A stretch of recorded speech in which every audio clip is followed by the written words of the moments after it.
Me शुरब नत्रो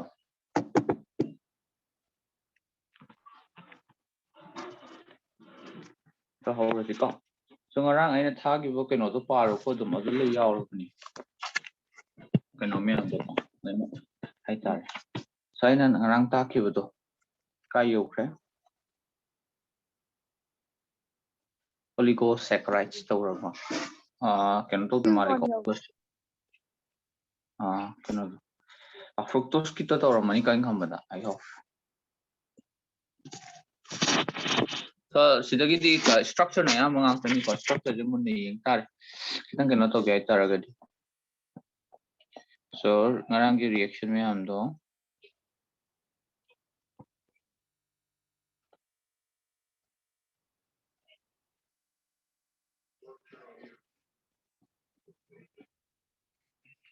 ngarang ki ko furanose ring to tawre ko fructose ki ring do adanga reaction me am yaw givne additional reaction me am adu simple pusalu ko you should have to know that one okay additional reaction me am fructose ki ko because fructose se oil cannot occur hydrogen cannot occur sodium borohydride ka react occur ko d sorbitol ga d mannitol ga form tawni bo ko can tabra mannitol have ngo sorbitol have ngo le ne ko fructose ta ga tarak ko amage hydrogenation to ko kanda the oxidation the wokan na horen carboxylic acid amaga aldehyde ang tarakani ko hadi formic acid ka kenoga fructose to na ko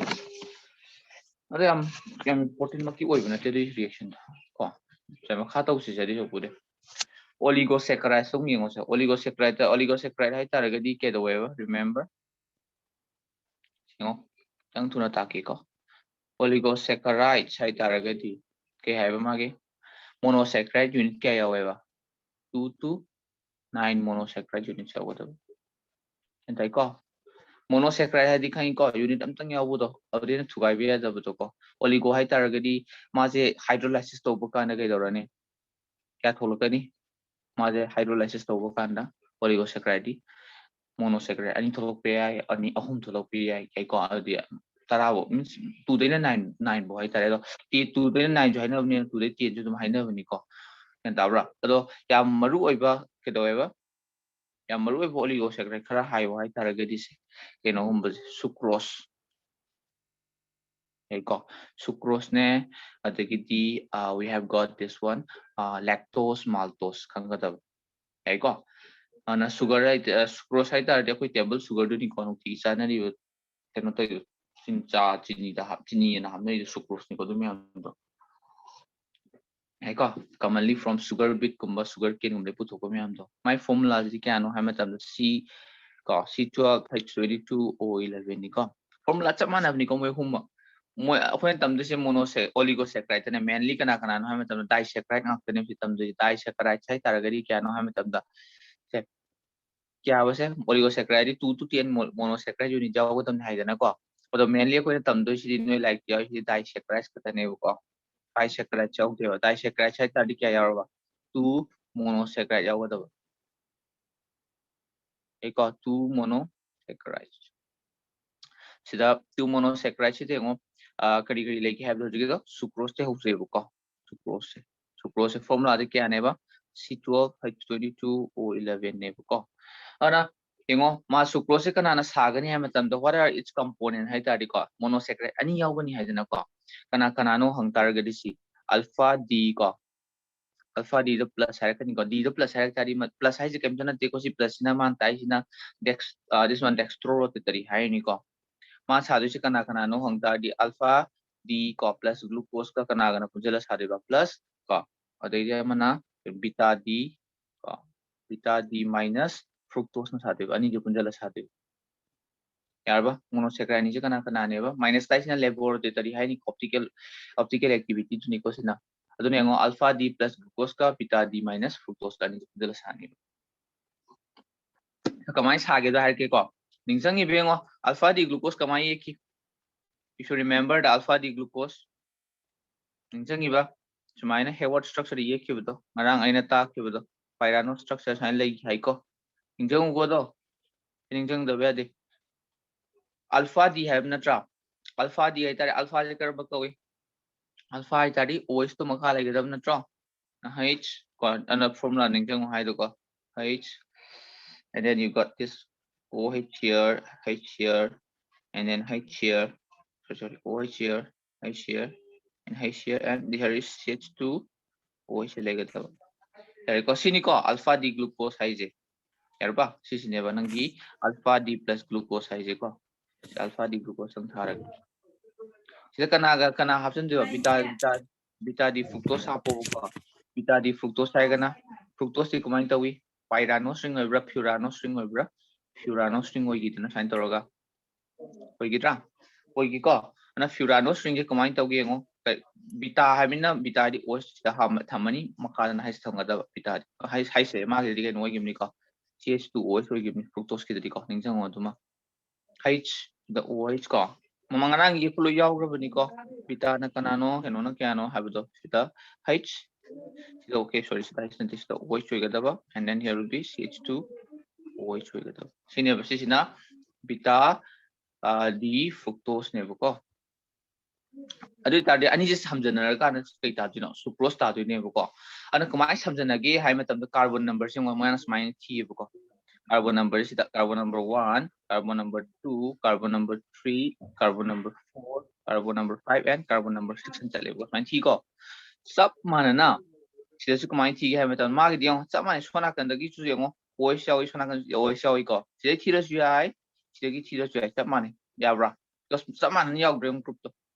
sama ne yaw ko o gi sona kan sai de yong sona kan sai sama ne yaw dra o gi su sona kan sai de si carbon ji ke yaw yong oi song CH2 oi song yaw dra sona kan sai de su ke yaw ye oi chama ga CH2 oi song yaw dra ana sila gi one ti ra jai sila one ti ra ke su kai di any one ti bi ai ko ado sila gi one ti re mana 1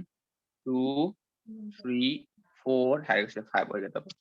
sorry ai thi se lal se ho gada ko 1 hai na se na 2 oi gada 2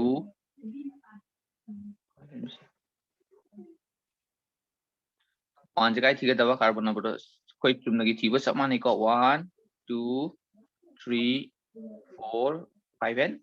6 thi gada aduna carbon number 1 ga sona kanyong alpha D glucose ki carbon number 1 ga beta D glucose ki carbon number 2 ga yai ko se ni se koi to ge 1 ga 2 ga se koi to ge ngo sigi OH simaga sigi kanam ga sigi OH singo OH ni yaudra sida alpha D glucose na carbon number 1 gi beta D glucose na carbon number 2 tagi 2 stay ko OH yabudo hai samaga OH ang punjala kai chakhani water chakhani bu ko ado kai le mo o le mo bra o le mo tari kai tane hero main taro idrong o le mo taraga di ai lo yi eroi ko sinoi khangjara tabni ko main taro idrong pyranose string duma lai de ga furanose string duma lai de sita yari ko aduna silagi kai le mo sigi ani si marakta atopasi mo thawai da thaw ye kadab da ye pressure yari ko because samana na kaimta leng aroi leng ju se kawai de no hangtar di yo carbon number 1 carbon number 2 da kai sunagan carbon number 2 da kai CH2OH le binatra si marakta kai le mo we o nam le mo bra le mo wi ko ai di se ni samjana gi ta de ngo ki position na OH ka H ka samjana gi ta di kai tara water chakhena om le mo bra mai samjana de na kana sona kan alpha D glucose ka beta D fructose ka da sigi bod na samni ba yan tabra carbon number kya na sammi se carbon number kya kana glucose ki 1 ga fructose ki 2 ga natra aduna sigi link se kai go ga matlab da 1 2 ko si pot ka na 1 sigi link se kai go ga matlab da glycosidic linkage ka web pa to noi da biology ju tabang ani glycosidic linkage na ko si pot se kai ko ba carbohydrate yung monosaccharide ni samnariba bond se kai ko ga matam da glycosidic linkage ka web ko ana sidagi glycosidic linkage se karamba type no hang taraga di karamba type na kana kana mar tawi alpha maga beta ngol mar tawdra carbon number 1 ga carbon number 2 ga tawdra aduna sigi link se akoi smai haina yebu ko sucrose ta layo link se akoi na 1 2 carbon number 1 ga 2 ga mar ta aduga amana alpha amana beta na tro smai na hayba smai haina 1 2 alpha beta link hayba mas glycosidic linkage se karamba linkage no hang taraga di sije 1 2 alpha beta linkage hayba ko ana glycosidic linkage se kamai tawi du yengo to smai lega da batu uraba smai glycosidic linkage hai tari kaino hang tar se si bond se glycosidic linkage ko ona sambas ani to यारे को अन सिदा नोइना point note तौदसे कई no हंगतारगदी sucrose से करम कईनो सागेन हंगतारगदी alpha D glucose beta D fructose कना साइ अदगिदी करी बोनो हंगतारगदी ग्लाइकोसाइडिक लिंकेज नि ग्लाइकोसाइडिक लिंकेज त करम ग्लाइकोसाइडिक लिंकेज नो हंगतारगदी 1 to अल्फा बीटा लिंकेज ना समगदब यारे को हंगनी को यानी को सिम खंगजलौरो अदुगा मागी प्रॉपर्टी हाइयो हाइ तारगदी को प्रॉपर्टी निंगरांग आइना पिगी बकेनो दु यावबनी आई समलपना हाइरंगे को माजे डेक्स्ट्रो रोटेटरी नि रिमेंबर दैट आई को सुक्रोज से कई होइनी बा सुक्रोज से कई होइनी बा डेक्स्ट्रो रोटेटरी होइनी बा आई को से डेक्स्ट्रो रोटेटरी कपो रोटेटरी आई को अदगिदी माजे केनोरा reducing sugar and non-reducing sugar हम तारगरी सुक्रोज से non-reducing sugar नि काउबोनो को हाई टॉलरेंस reagent का failing solution का केदवेबा reaction थोपंगम देबा non-reducing sugar ओइगनी अदुदगिदी यंगो सुक्रोज नंगी सुक्रोज C12 H22 O11 जे नंग कईगुंबा hit तौरबा यान ताब्रा चीनी का हम कने hit तौबर डायरेक्ट हेता को अरि कई थोलकनी हम तमदा कार्बन का कार्बन का कनागा अरि मुगो कंपाउंड फॉर्म तोरकनी को कासले इदुनि को समना अदुगा वाटर मॉलिक्यूल पाइथो चखनी बा एंताई को हिट तौ तारगदी एंताब्रा अदुगा अनदर रिएक्शन अमदना सिगी केनोसे सुक्रोज से नंग केनो तौ तारगदी ऑक्सीडेशन तो हल्लाबा O2 याई को तो हन तारगदी मई थारबा हाइ तारे समना C12 H22 O11 डायरेक्ट मई दलंग जलोबो कई थोखिनी हम तमदा कार्बन डाइऑक्साइड का वाटर का तखनी बा रिमेंबर एनी हाइड्रोकार्बन लोबो को कई थोलकनी हंगब्रा कार्बन मई वेक थारबो को कंबशन हेक तौरबा रिमेंबर दैट कई थोलकनी हम तमदा you will be getting कई थोलकनी you will be getting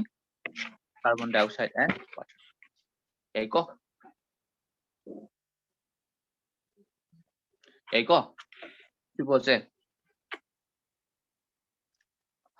so aisida point ama khak haige ko sida point am khak haige sima khangjaloro si point inversion of cane sugar hainam lei inversion of kanaba cane sugar or invert sugar haina bani ko invertase kaina blo enzyme da haraga biology invertase haman enzyme ama lei ga have the invertase zymase enzyme invertase enzyme yam lei en to ko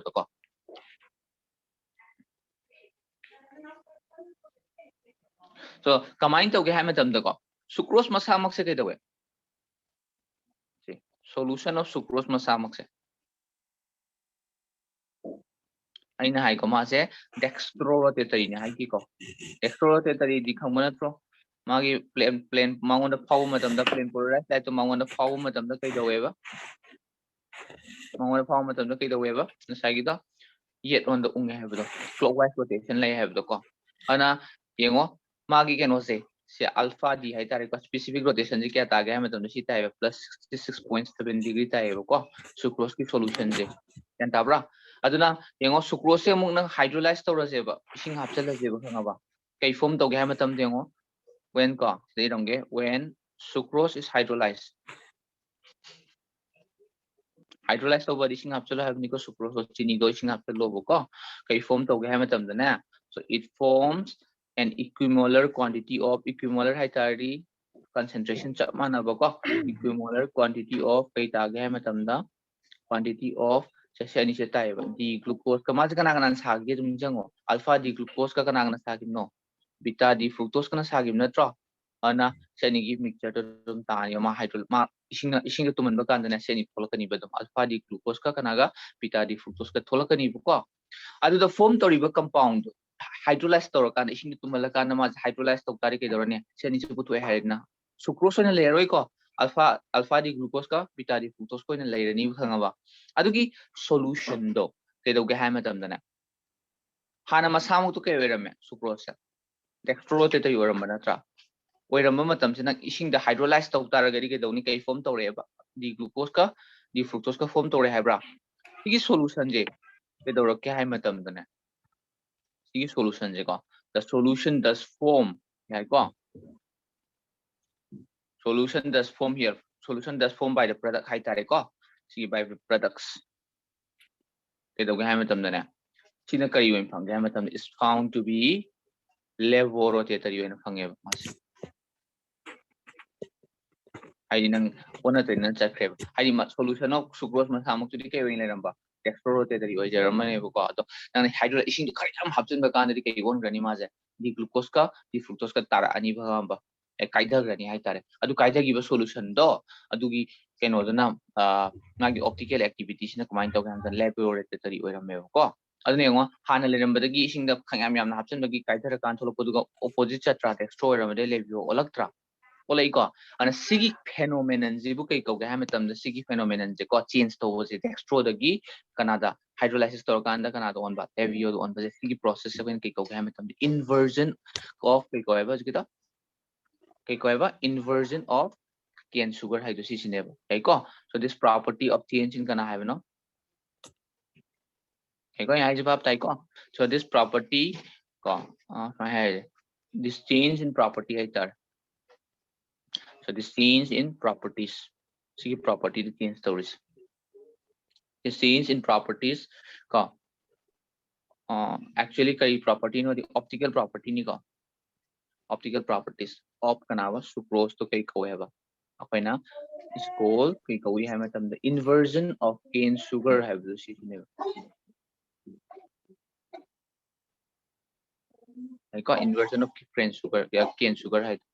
kai ko adu tarai product na kai ko ga have the invert sugar hai kai ko heba kita invert sugar hai product form to buduna kana no product form to ida equimolar kana there was equimolar product of kana no this one D glucose and D fructose equimolar products so this particular product which is got after hydrolysis of sucrose is called we call this one is what is that invert sugar coil invert sugar hai ko aduga si to bo matam dane enzyme am changni bu ko tari hete kai tho hete yaroi ko enzyme am changi hai tare kana da gas sucrose gi kana on thokpa aju ke sucrose kana all in hydrolysis torakanda kana happy water half chale ye kana on thoe di glucose ka kana ga di fructose ka on thoktra so sigi process se the enzyme am changi ba ko adu enzyme do kai ko hoina dextro da gi levio don thoi dana ko adu enzyme do kan ki invertase ko isu du gi ne invertase ko boni ven enzyme ko sucrose da gi sucrose da dextro ramba da gi si solution ji kai won graba levio on gi ba ko aduna dextro da gi levio wale na ko enzyme si na do kan invertase ko yani ko sima this is all about sucrose so I think si khangam mani loi ko ngai ko pom chul da let me see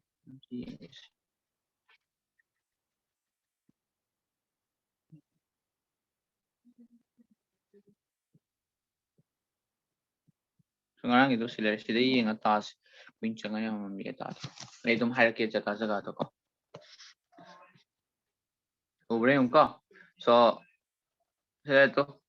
lai ko sila yoro bani ko now maltose la as next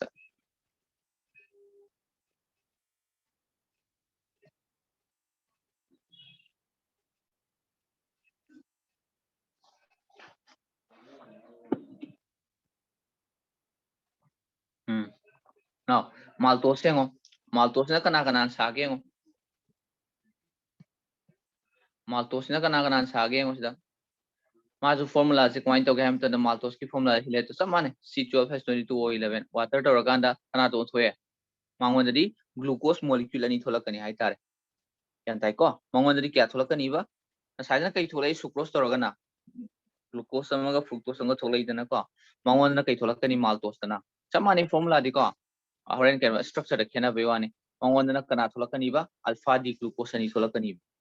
यान ताब्रा याइ को कई थोलकनी बा maltose तना तारकदुजे कनाने बा alpha D glucose अनि तारकनी बा हैको alpha D glucose अनि तारकनी बा अल स्ट्रक्चर से ngo samane alpha D glucose तो ये क्या तारीख में ये कने सी माल्टोस की स्ट्रक्चर नि को माल्टोस की स्ट्रक्चर नि माजु करी बोना समगे को yang sila hierarchy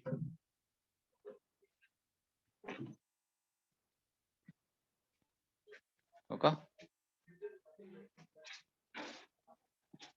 So mazo I see the yellow kick off. Yengo maltose ki structure is combined to we the yang zero ko. Let's see maltose ki structure. So see structure jam so na kan side by side pira ko. Magi structure is yengo alpha D glucose ani yek to hana.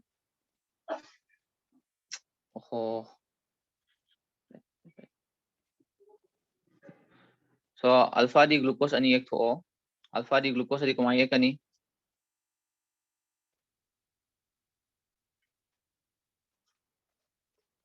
Sinatra alpha D glucose is the OH,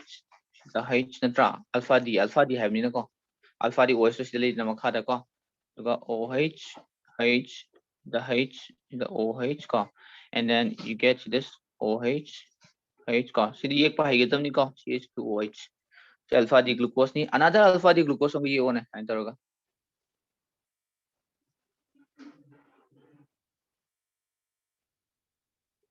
Oxygen ni ko. Alpha D OH to sila redra, H sila ko, and then OH will be here, H will be here, H will be here.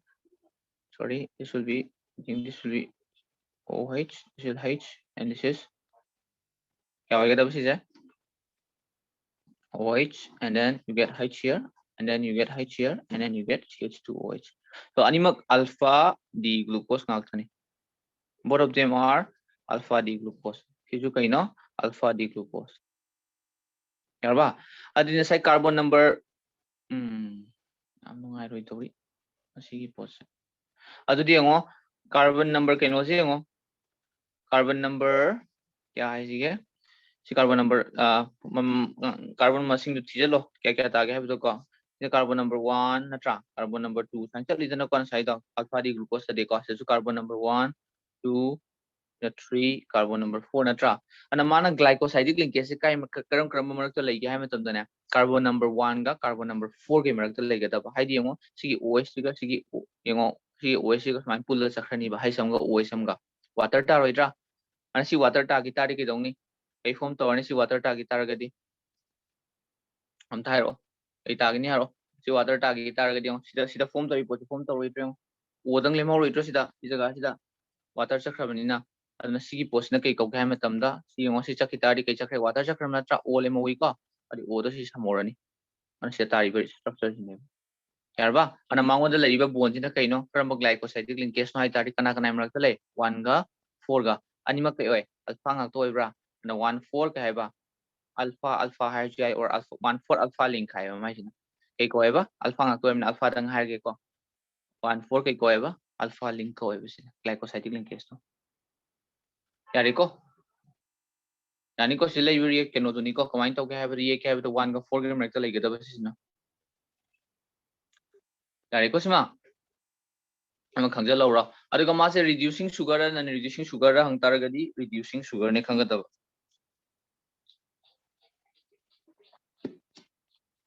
right reducing sugar as carbon number 1 of the second unit ka hai is not involved in the glycosidic linkage hai sobra hai tar ga di second unit adi CG unit se ke do ba magi second unit ki carbon number 1 je ki carbon number 1 is le re ko and tabra glycosidic linkage to ma tam do ke do ya si sijina bra na sijina de na ko ana si hang ga le bani na si side ma hang ga le ba ko si o mi yo bra o mi yo bra sida si o je ke do ya bonding to si part sina de nam ta ko asina da mina ma je ke wai ni ba reducing sugar wai ni ba adu ga remember na sai gi do kenona non reducing way da ko no ko kena bodo khangau reducing ka nano si khangau ko amona pawe si targa ta dam ni ko se now next time on lactose la lactose na kamain to ko ma formula cha manai ko ma ju ke dawi hydrolyze to kan ke thore glucose amaga galactose anga tholakani ba aduga ai genam tang hayoge maltose tari ke dawi kana kana sa ba glucose na sa na alpha d glucose adi maltose nang na ke dawi ba hydrolysis to kan ke tholakani water hapsan ba kan da glucose na tholakani ba kan tai ko ma bu sai poran dum tholakani ba ana alpha d ana maltose se hydrolysis to kan ke product fungi hang target alpha d glucose na to fungani khamu ko aduga lactose na ke tholak ha matamda glucose amaga galactose nga tholakani ba aduna takpadi lactose kana na sai no glucose amaga kanaga galactose amna sabane glucose se karamba glucose no hang taragadi alpha d nataba magine sile to beta d glucose ka galactose ka na oigedaba beta d galactose ka aduna munna khong ka alpha beta do paikha da hangpa matam do pair ngau thoi ni ko ana alpha pira beta pira dingo lactose ti kana na sai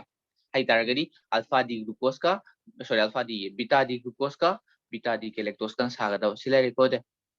yarba aduga masu samane kana sami yang si 1 4 na samgodoi ni ko maso yengo helai 1 4 ni ko masu samdoi se ana beta d having na kamai ye kadage do I will tell you this one how it is written okay eko kamai ye kani do itala ke ko se yengo e harake munem ko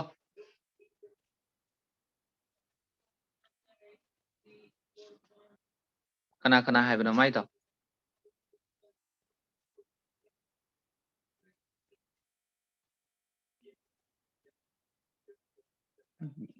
bita ngakta namai dia bita oita di glucose kan ye ke OH ta hamani idana H thangadaba bita oi beni ko carbon number 1 da OH mathak ta leije atopa kaimta change tokdi to parisite tum naini H OH H this will be OH this will be H sisina kai koeba bita D glucose sai ko adedi kana hapsan gataba next ta kana hapa hai mai do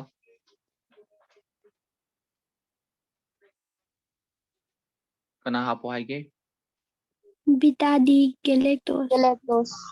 galactose है ना कमाइन तो इधर है के कमाइन structure है beta d है ना beta और में ना कई दौरने OH तो मतलब तो लेनी always तो है इसको सी लेनी कार्बन नंबर 1 की सी OH ना मतलब ता है इसना मखादा माजो galactose पायरानो स्ट्रिंग निको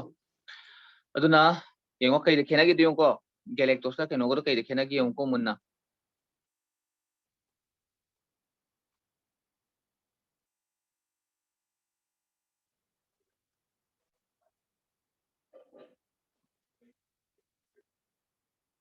Sina beta d galactose कई देखेना की what is the difference here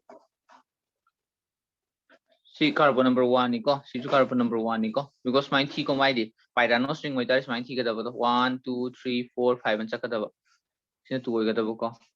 3 हाँ चले 4 5 6 and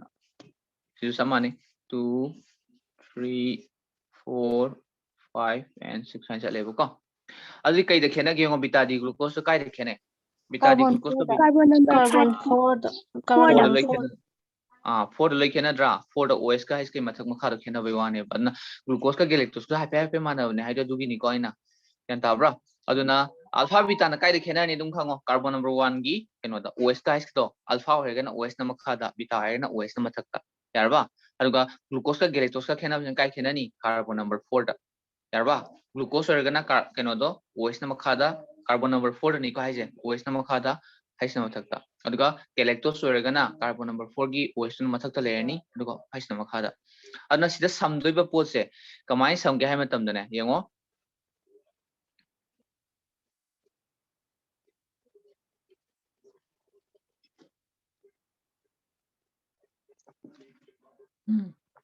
कमाई समनियम को सिगी कार्बन नंबर 1 जिगा कार्बन नंबर 4 सिदा लेबा येंगो ग्रुप से OH सि मथक ता OH अनि लेत्रा लेबनिना सिगी हाइसमगा सी OH के पुल चक्र वाटर चकिरोइद्रा चलनी को वाटर चकिदारी कई ताने से आई सी थखरे वाटर चक्रेन लौरगे को से वाटर चकिदारी कई ताने हो सिदा ओदंग लेमोब्रे ओदंग लेमोब्रा ओदंग लेमो तारगरी कई तागनी साइगी द बोन कमाई तखरने ओ सी ओ सिनी को लई जुइसा तो कमाई तारे सा सी बोन स्पाइन तारोइत्रा ताद्रो दिसे बोन जा सी बोन सिने मन खोने ग्लाइकोसाइडिक लिंकेज अरो न सी ग्लाइकोसाइडिक लिंकेज से कई कौने दिस ग्लाइकोसाइडिक लिंकेज से कई कौबिया है ना ग्लाइकोसाइडिक लिंकेज से कई कौबिया है मतमदा beta ngakta natro ni ma carbon number क्या क्या ngakta na 1 4 बीटा लिंक को बिन तो न खंगा तब सी पोसिन यारे को 1 4 बीटा लिंक है जिन माजु 1 का 4 के मरकत लेगे तब सो सुमाई ये कदो नि को न न गैलेक्टोस अदु दाइ लै जो सुमाई पास हम कदो नि को ग्लाइकोसाइडिक लिंकेज में बायोलॉजी द न ग्लाइकोसाइडिक लिंकेज न समे दंग हाइ दन को अदो कोमाई समिनो हाइ दो कार्बन नंबर अतु दा लेम पिरक कदो नि बसिदा के अदन बायोलॉजी की बायोमोलिक्यूल कितन खेनरी दो सिदा नि को अना सिदरी स्ट्रक्चर एकपन चलु यादेबको लाइबुदी याम लाइबनी को सलु दम तो पे येंग अतोपा केमिस्ट्री के Young तारगद अदुगा येंगो reducing over non reducing over lactose hang taragadi sile to reducing ni ko mage lactose is reducing sugar has khangoro aduna non reducing sugar ta is disaccharide ahum simarakta kana kana na sucrose ne maltose ne lactose ne ahum simarakta non reducing ta is kana katano hai taragadi kana katano non reducing ta greja kana katang ta non sucrose tang ta gata aduga maltose ka lactose ka di reducing sugar ta gata yari ko hangani ko sa so sina disaccharides ki now polysaccharides yung last makada to polysaccharides hai tari kang mani what do you mean by polysaccharides nagi glucose unit to mayam yaw more than 10 yaw rabo ko mayam samma hajan jan samma ga yaw rabo adu man kai ko gam polysaccharide ko hai ko ana polysaccharide sina kram mano ha matam do koi carbo kai ko chari pram de yam starch to koi chak ti ya starch adagi di koi body da kai do glucose kai store to hai glycogen in store to ga hydro and glycogen or cell wall de ori to kai ko koi na cell wall da cellulose na sadra na cellulose ka ha to adu myam do kai na ha matam polysaccharides ka ta ne yai ko ado starch se kaino hang targadi starch na koina he season na starch to ko so starch what is meant by starch na hang targadi ko so starch hai sina kaino hang targadi what is going on here e bagam te agad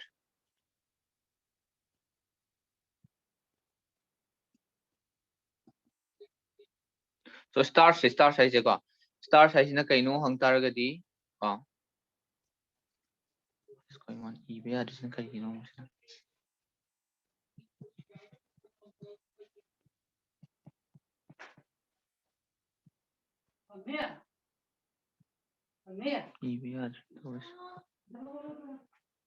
for children mi rage ko nakan side by side cha starch size yung ai harake starch size na kamai to ga ma tamda yengo starch size na kaina sage na hang tar di ko ma je hadi many unit miss monosaccharide me yaw ni ko ma de more than 10 in yaw de ni yaw bu je starch se kaina mainly kana na sage di alpha di glucose ngak tan ni sa do je chumra hai khangi ko alpha di glucose me am je amaga hanjan samnara kana na asang ma chain am tar roidra adi potu ne koina starch size kyan dai ko duna ke do ga ma tam da ma je alpha di glucose ngak tan na sa bani na starch hydrolysis to kan kai tara ne product kya form tong ne how many types of product will be formed only one type natra kai loi tar kani alpha di glucose ngak ta tar kani bap tai ko ai je bap ta ni ko duna my formula je ka alpha di glucose ki formula je kamain to ge hang tar ga di you see alpha di glucose की formula sorry alpha di glucose hai dore starch की formula है को starch की formula है combine तो क्या मतलब दा C6H10 O5N यार सी formula N है any way भी को सी unit से C6H10 O5 से हजन यावे है बने बा समना रगा को N है तब पीछे को aduna sida piriba reaction am pirangani sida piri jengo sida piri C6H10O5N lere kana sine diastase sizinaraga kai tare maltose tai ko maltose te mo hydrolyze torakan alpha d glucose tai ko se reaction ju khangjalo ro ko ado last ta do starch ta ki yengo hydrolysis to kana last ta kai ta gini alpha d glucose ngata ta gini ba marak ta maltose form to hai ba ka tane ba ko ado starch se makhal ani thona lai starch se component ani yawe ko component ani yawe amatang na sabana te amylose haiba maga ko sizu khangba khangdawra noi amylose haiba maga amylopectin haiba nga lay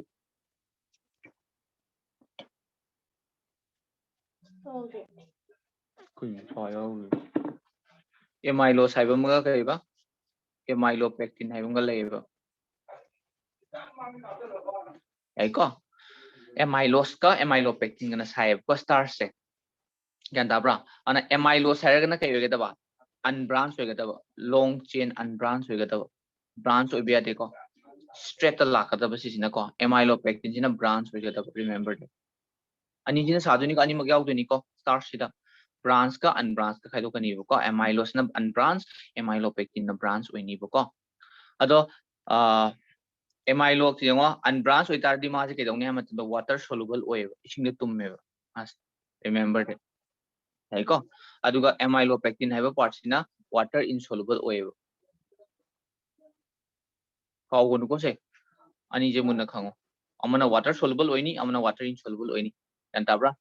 karamba part no hide amylopectin dune unbranched oibagi ne mana ke tawe sorry branched oibagi ne insoluble oi ko to amylose na unbranched oibagi na water soluble oi gata ana my structure sile to loima kaina samgengo sida sami jengo structure cha ye roi ko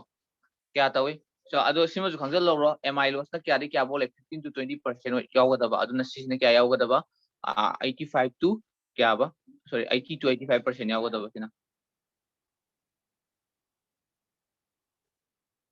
ka 80 to 85% yaw gada yaw starch components ani mak yaw hai ko ado amylose ti am yaw ti amylopectin yaw ba yeli ko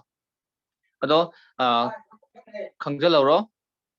alpha glycosidic linkage na samani ko because nasai maltose samgyo bond ne samane 1,4 alpha glycosidic linkage na hajan jana samakanda ko sagi doini ko na silai ba bond ni ko yari ko sa straight lai jobra 1,4 na sambaje 1,4 katang na samdoi ba maje Sir, how amylopectin ju long chain agdro. long chain doini ko amam loi samna doini branch obe wani mano hina straight tang da samdro jobra ahum dang gi eco study hajan sama straight ta gi de ba mana branch yaw roi da mathak makha am ta branch yaw roi straight ta ga ni ba yai ko ado bonding to was 1,4 ngak tani ma samdoi je what kind of bond what type of glycosidic linkage hai tadi 1,4 alpha link ngak tan samni ba amylose tana yarba aduga amylopectin dana kamain tawgi hai matamda yengo mango dadi bond ani tholakani amylopectin dadi ka je yaudra silare amylopectin dadi ani tholakani yengo amylopectin dana silare tu ubra se amylopectin je ubra sigi makhagi bond jina chumnagi straight to lejare dana ko mathak chu straight lere dana aduga mathak makha jong samna de yarba ai jawab tabre si mathak ki si jo ngai ko si yek pa ya do ju kamain to nong de cái dấu rầm nó không rồi có let me see again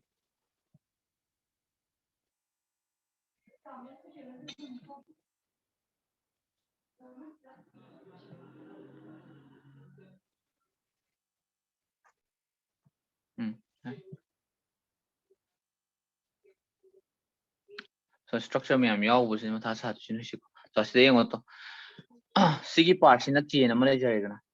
चीज़ ना मखा की straight तो सी समझ की तो नहीं करूँ सांगो की यारी चुना कंधा स्वयं यूनिट में हम समझी यारी मतलब कि जो चीज़ ना मने वो को अना मोई मशीन नहीं हो चीज़ ना समझी सीधा क्या हुआ 1 का 4 के मरेगा सिलाई वो बोन में हम ठीक है ना 1,4 ग्लाइकोसाइडिक लिंकेज का करने वाला अल्फा दुगा मतलब कि चीज़ दुगा मखा चीज़ दुगा हम समझना भाई वानी amylopectin अना ब्रांच है तो दुगी ने अना सीधा कार्बन नंबर क्या क्या समझना की हम तारीख क्या क्या ना समझे जा कार्बन नंबर 1 का carbon number 6 to samna gada pap ta rai hai ja tai ko hai ja carbon number 1 ka carbon number 6 ka carbon number 1 da kai yawe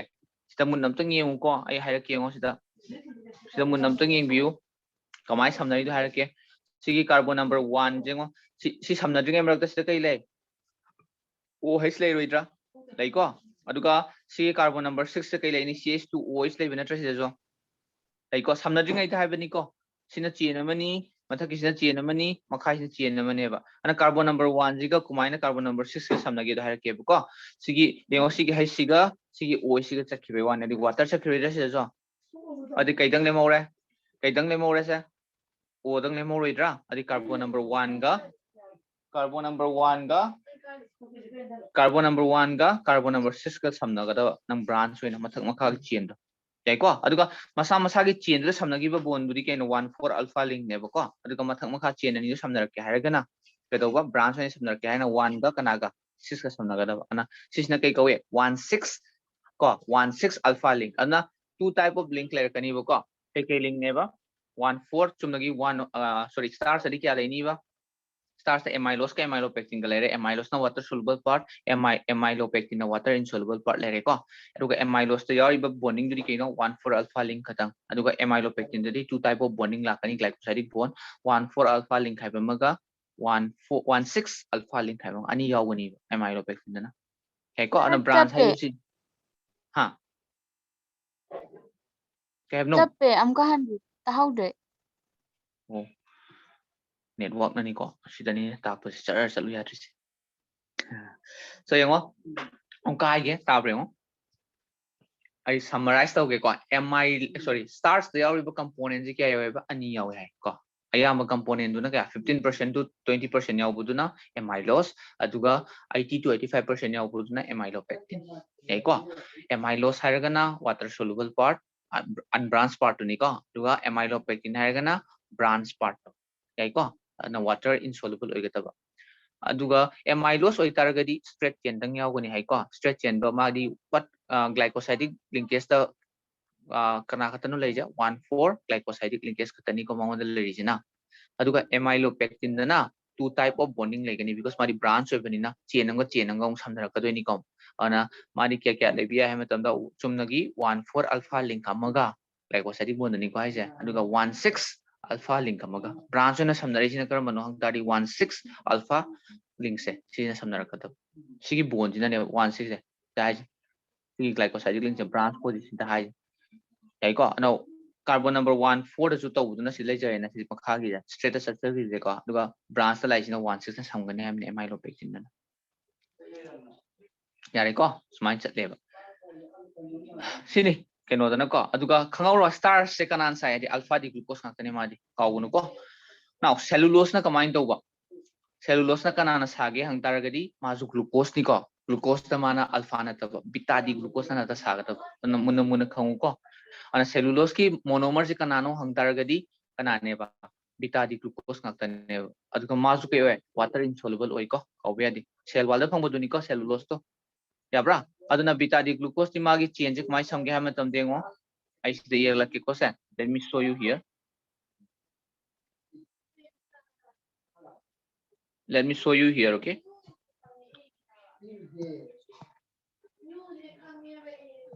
Kamain to get hierarchy ko. Beta D have na draw on a beta D wait target kamain ta ni dingo. Kamain ta wait dream. Beta D di kamain chale. Ngjang iba mathak ta OH le gadaba makha na H le gadaba. Hey ko. Beta D glucose we beni ko swai ye isa.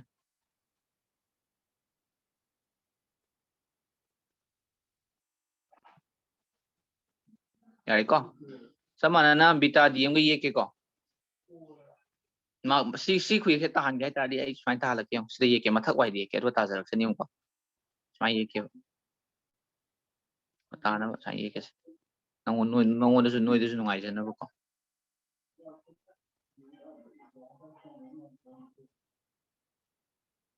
So beta D ne ko. It's the OH, the H, OH ko. And then this should be H, OH here, change to OH here,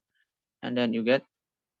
OH here and H here. Ani dang ye ko matang samnagi ai ko si carbon number 1 ni ko. Si carbon number 1, carbon number 2, carbon number 3, carbon number 4. Yabra. Ai tadi ma samna du carbon number 1 ga kanaga. Carbon number 1 ga carbon number 4 ga neba. Ai tadi sidagi yung matham makha lai 4 ga 1 ga se. Ana smai samna ya dre. Si bond ke chaki hare. Water chaki abra. Water chaki abre. Mai ke ko sai.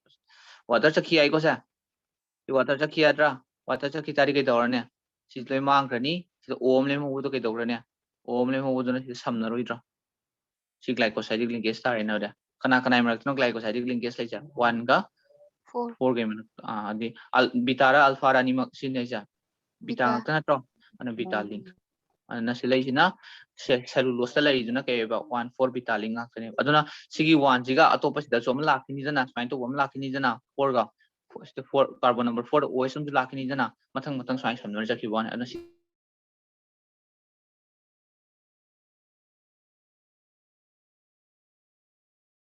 Sir, voice target.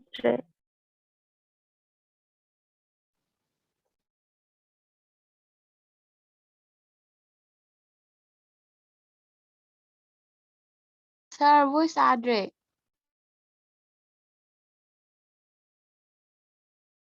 na silai yari ko pangani ko Sir, voice duka adre. the coin the store to have Sir, voice target lang. kaibo ai network se ke dor na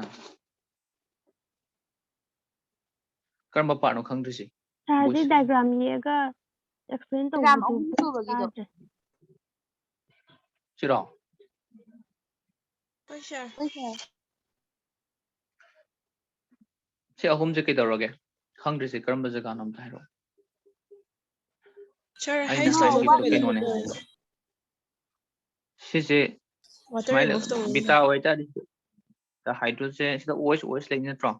Sijo bita ngakta ne bita di glucose ni. Sijo kai ne ba bita di glucose natron. Smile thammage ba ko nai sitana ba setari si. Kai sa kai. Sida sigi structure se tana se ye structure se tana ba ko. Ke cellulose se tana ba. Thank you ni ko sa na. Ana carbon number 1 sile jare masagi carbon number 4 le. Adi carbon number 1 ka program to OH ani matham khaya min na je ko. Sigi H tumaga si OH H ma sakhadi water sakhre tana.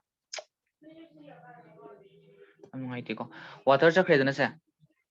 Water sa khitari kai tarni se. Si le mangani ko. Water in sakhani. Mangi tari kai tare. Thamok do se kana katano. Hanagista hai cham nei ja hore om ne ho du ka si bon je samna gi roitro. Si bon sin ne ba kaina kai hai je. Si bon je kai kawe ba glycosidic bond kawe dai ne. Ato kana kana imrak na samnai je carbon number 1 ga carbon number 4 ga. Yai ko carbon number 1 ga carbon number 4 ga. Yai ko ana di potu kai kawe ba kaina kana imrak na sammi je bita ngak na tro. Ana si linkage se kai kawe ma tam da 1 4 bita link kawe. Yai ko sab mana na kai dong ni si mathak ta su mayam am lak pi ai dana sumba bita di glucose mayam lak pi ai dana ana carbon number 1 ga 4 ga imrak ta dum si bond mai samba je si bond mai samba je samma dum chakhi dene amam samnaraga. Yai ko se lai je kita de beto amam samnaraga ama ani ahum le na si zum samna gi ai to sai ye je o ha ga sida hai tang ye tra kaim tana ta to ba samna gi to ni se tang ni lan le ko hai sti wo ri tam ni ko si smai samnar chakhi de beto mayam am samna gi to ni hanjan hanjan hanjan ana ga su ye odi hangoi ko adra khanga da bam di kya lik kana si ne cellulose ta mai monomer je kana ma di beta di glucose ne khango duga bond my glycosidic bond na kana kana carbon number 1 ga carbon number 4 ge marak ta same khango yarba yai ko si khangjal lo sine hang to se khana dai dai now glycogen na kamai to ba glycogen na mainly kana wai ha matam da alpha d glucose ngak tane ya ori ma su sab mane starch ya udi mana na ko but mana kra branch oi bai tare yan ta bra starch ka sab mane ko ma so structure budi ato mana mainly kana wai ga da ba mana branch oi ba na sadana unbranched khara ya oi tane ko ato glycogen da mainly highly branched oi ba na kane mari unbranched out di ba ko yan ta ni ko ana ko animal starch ko oi dana keno ja glycogen je ko adu ni ko sa dalu are polysaccharide yan ta bra bab tai ko si bok de adna structure akoi chemistry de ama structure wina mari leina rakani bu ko ana mun na yeng tare kana kana karam bu na du myam silo yoro bani ko it's all written here ai ko so carbohydrate lu are sida ko next stop sina kaina ha mata na protein ni ko so protein dam gai ta dai protein di yang kana tam ni haining ai yaw de protein hai kaino kana khang bu yawi what do you mean by protein anyone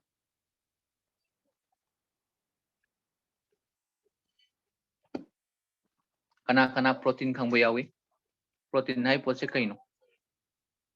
Sir, polypeptide bond. polypeptide bond hai bond hai la se ka tham me hai bi wane protein da to combine define tawni protein hai ko no biology da combine hai protein je kai do da si ne function do na hai wan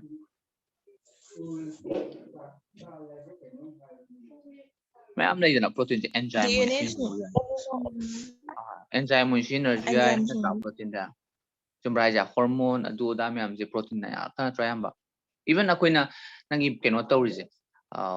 let's say koigi corona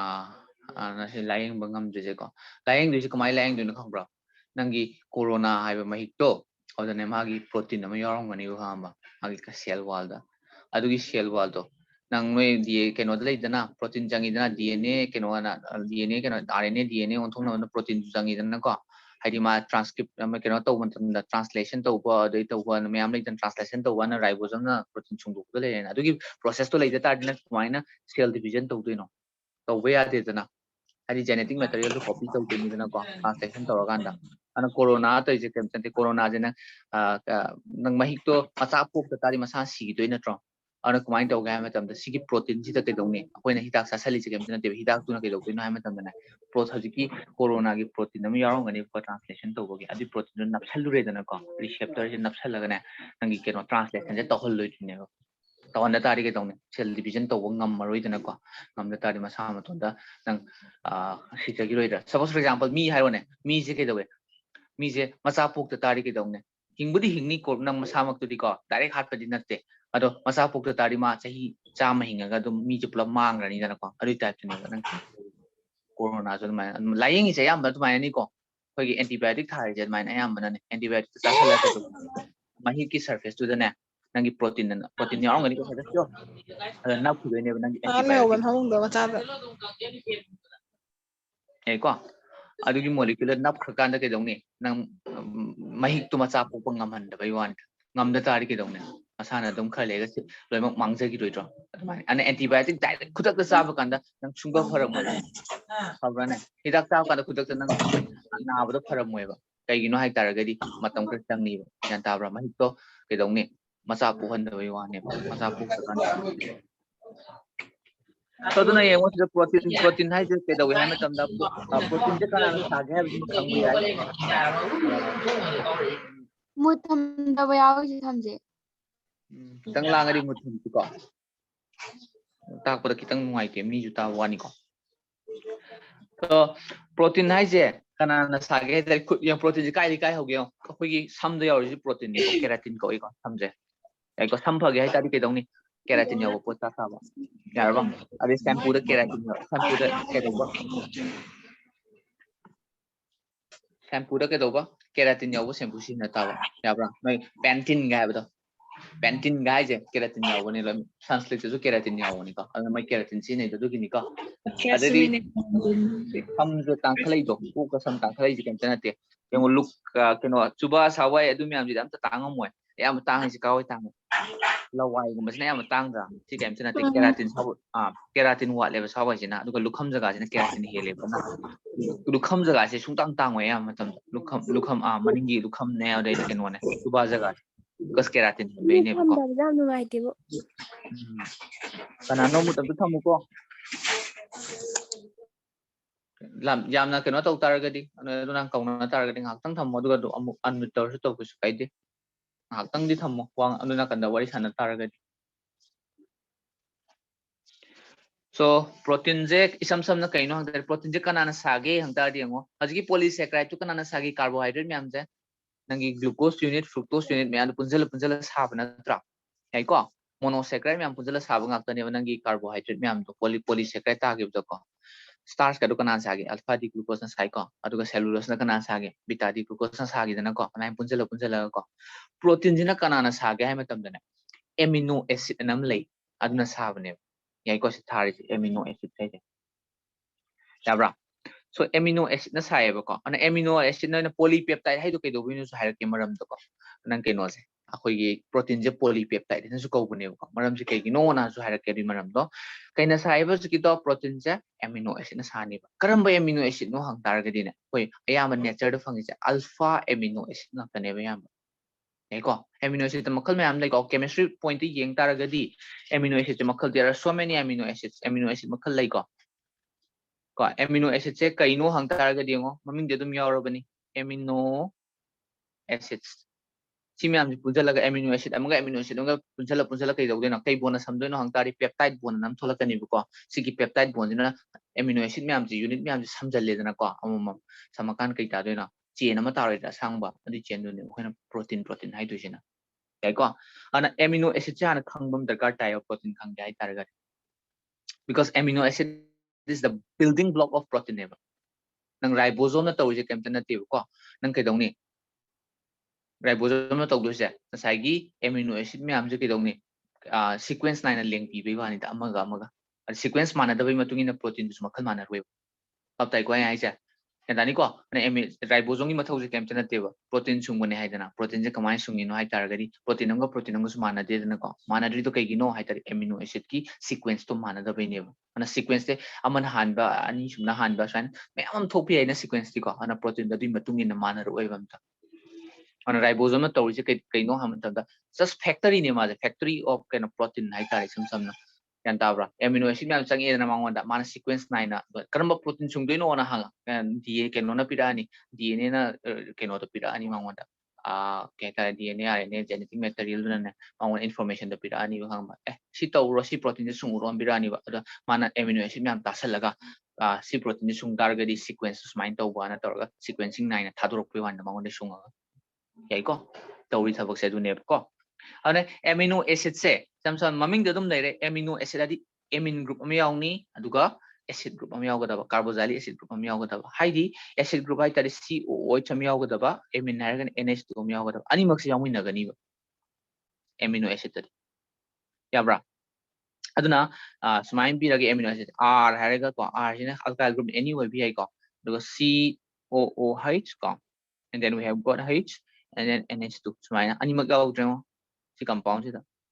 yaudra acid su yaure plus amine su yaure sisine ba koina amino acid na hai yani ko ana amino acid se koina makhalam khaidok pu yai yamba phangiba naturally occurring amino acid myam de alpha amino acid atane ba ko ana amino acid se makhal se kamai khaidok pu yage am alpha amino acid haiba mane ko sida mun ne ko idum hai haurage adai beta amino acid haiba mane ko amino acids and then we can have gamma amino acids and delta amino acids man chapi ko gamma amino acids so sidi phangdam ne kaisu I do sare delta amino acids an lai ko so si se kai no yang amino acid ta hierarchy ko now example am pige R ko sidi R je lo rege man dum loksa da se CH3 CH man lo rege ko and then COOH NH2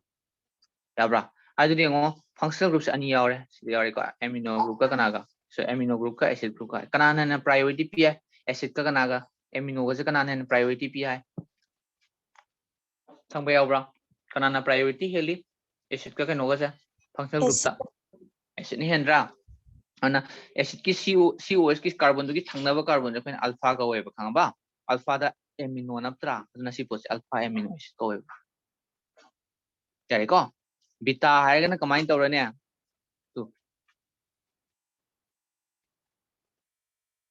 ubra beta hai na kamai tawba sigi carbon ji thangnab du kai kawe se alpha natra sigi thangnab du na beta da amino na pa na beta amino acids yai ko de gamma ju khanga ne odi am line nine thangba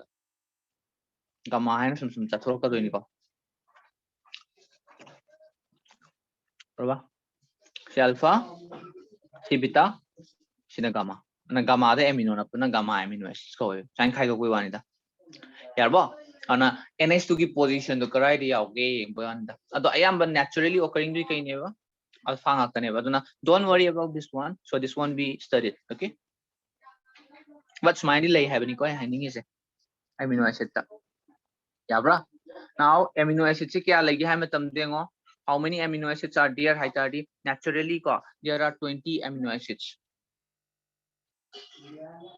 alpha amino acid kya leba somebody mayam yai ko there we can synthesize many amino acids yabra laboratory da amaga reaction tho laga nang alpha ju sungbi ani beta ju sungbi ani but natural form to be amino acids de alpha katana tra and naturally occurring alpha amino acids makhal kya lagi hai there are 20 types leba particularly 21 22 later ni ko but like the no ide 20 ka hai bani ko and 20 amino acids leba yan dai ko alo si dino na pa jaga dam ni ko helai che kana amino acid ta ida imi an to glycine alanine valine leucine isoleucine serine ko and then helai che proline phenylalanine ko cysteine glutamine methionine methionine ke tamani da tamani ko keno da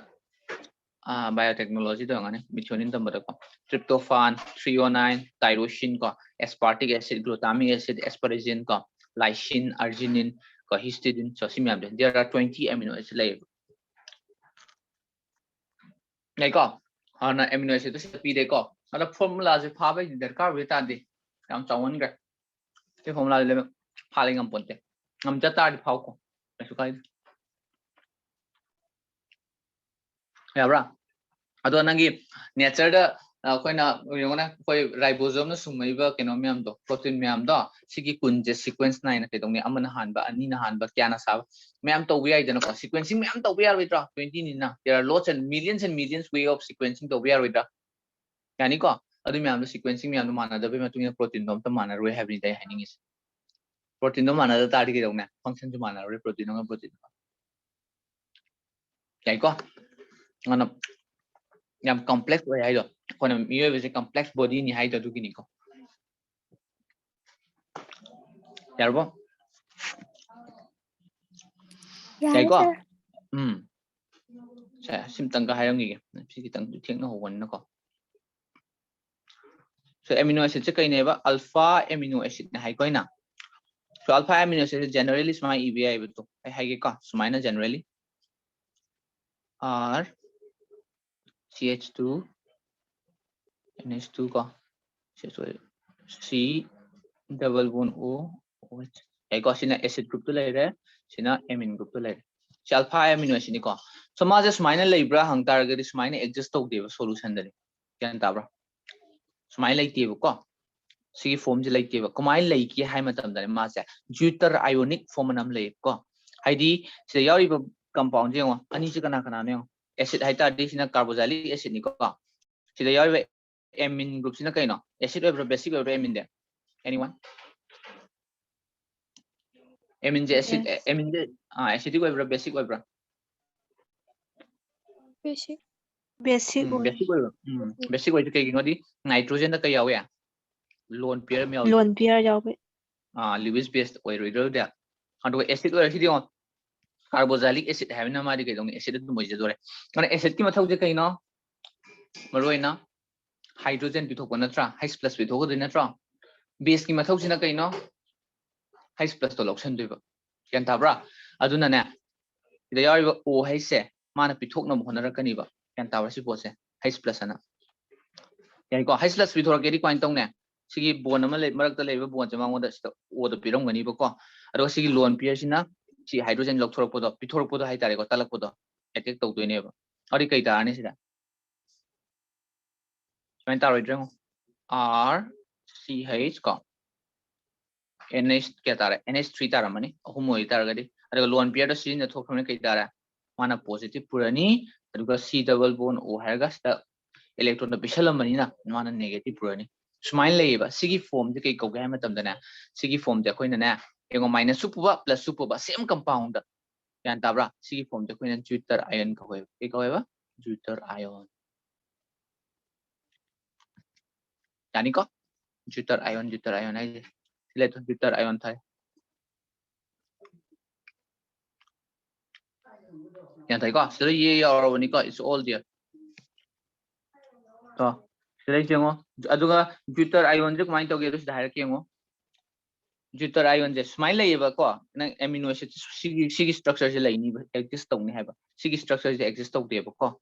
yan ta bra solution da kai gina hai matam da cd kai doge amana acid group am yaw amana basic group am obviously kai dongni acid to basic kai yaw tar ga obviously reaction thoi drani mak to aduna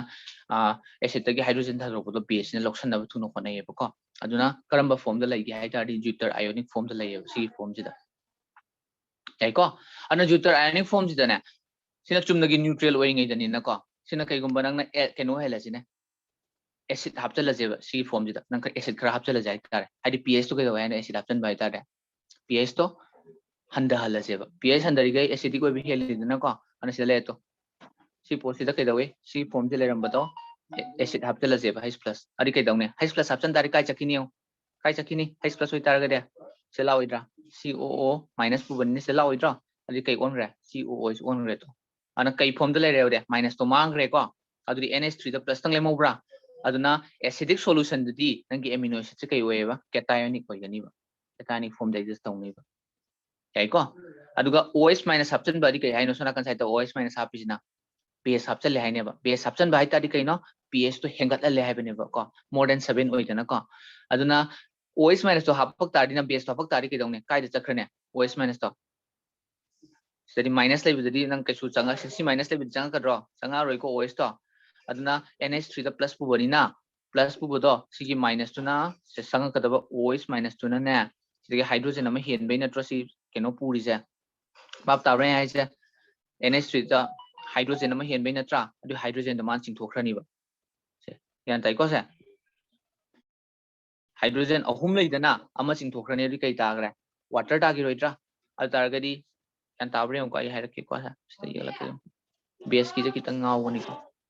so base ki sin smile lei dana same ko R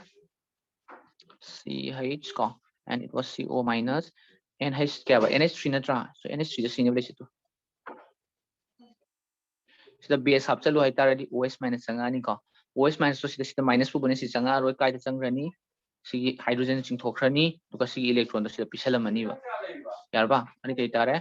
R CH COO minus kai tare N kya le more hydrogen ani jang le more ba yare ko adgo lone pair ma ngon le modra adi si kamai EBI si mota NH2 lone pair tar plus pu gidra pura roi kai oina le re da basic form da basic solution ni kai oina le ra minus oina minus di anion in lai ni aduna si khanga da ba yengo acidic solution oi tar ga di nangi keno je kai oina lai ni ba cationic form da lai ni ba ko ju tarayon do yarba duga anionic form ga na sorry basic to ga na basic solution da apa ga na ke dong ne anionic form da lai ga ni hanga da change tok sin to ba ya ni yare ko de yai ko aduna sima khangjalo sima khangjalo to isoelectric point hai chi kari no hai sima khangjalo ko isoelectric point hai chi kai hoini can anyone tell me what do you mean by an isoelectric point so isoelectric point hai taraga na na sai ke dogi ngo amino acid chi kai dawe positive charge pui ko acidic solution na aduga basic solution na kai pugi negative charge pugi tra bab dai ko hai acid option ni tari kai on ge cationic form da lai hai do base hapaga na anionic form da lai hai adu po tu ni ko se ana sida low pH hai kam tana te acidic wai tari pH ta handaduni aduga basic solution na high pH wai duni ko aduna isoelectric point hai taragari karamba point hai matam dana nasaigi nangi pH ama lakani ba ba nang pH ke dongni yamna hengalu su keno tongni cation sorry pH yamna hengalu su anionic form da laigini yamna handa taraga su ke dongne that means kai da laigini cationic form da laigini ba khanga ba ana ke dog ha matam tan sai deuter ion do neutral da laihen ge hai taraga di ko neutral hai tari plus minus ani ma puhan ge hai taraga di nangi chana ba pH am lakani ba khanga ba du solution du ge amino acid du ge adu gi pH na kai kau ge hai matam dana na sai gi isoelectric point of that amino acid kauni pap ta ra hai ja ai ko yan tai ko hai ja yamna ke do ba acidic oiba solution da low taraga di acidic oiba solution hai tari pH yamna low oi ki taraga di ma se cationic oina laigani bu ko adu yamna pH yam high oi taraga na anionic oina laigani ba khanga ba ado isoelectric point hai tari karamba point no matam da karamba pH no hai ba matam da ne ke do ba pH se marak maya oi dui ne ba khanga ba nang yam high so yam low so ko karamba marak no hai matam da adu gi pH tu da ne ke do ba asai deuter ion da cationic form da su laitaba anionic form da su laitaba haidi na sai positive charge ki value duga negative charge ki value duga chap mana na balance to timing ki timing hai tare or pH to kai kauge hai matam da isoelectric point kawe ba dun ai ko na isoelectric point dari ke dongni hai tare isoelectric point di sam na kai no hang tari pH at which ke dawa pH at which there is no net charge net adi total charge to zero ta dugi point to adu pH to kai kauge hai matam da isoelectric point kawe yari ko da ona khangawro ona sigi sim kenom yam jima kai ba sidi amino acid ki mayam jima no sana pazaro ko sim yam jide sidi pemte yaw de no edum khanga dam chi pha puru se puru su dum yai ko do hai pe chora pom di patho no de su khangna bu ko aduga hayeng na keno tokse sigi classification peptide bond protein na heng de hosi ko peptide la ani sida gi ko aduga protein structure di ane yam tak ngai ke su yaw de hai pe chora po hai ram yani ko sidi enzyme to ani hormone ya so idum yeng asi ko kitang thuna tak pa ya address si chaga thuna ta wo chat tre si pose ko so hayeng asi ko de Thank you, sir. nishala jase Thank you, sir. pa bari dum pa ko se okay let's Thank you, finish sir. up ya ko nishala si ko de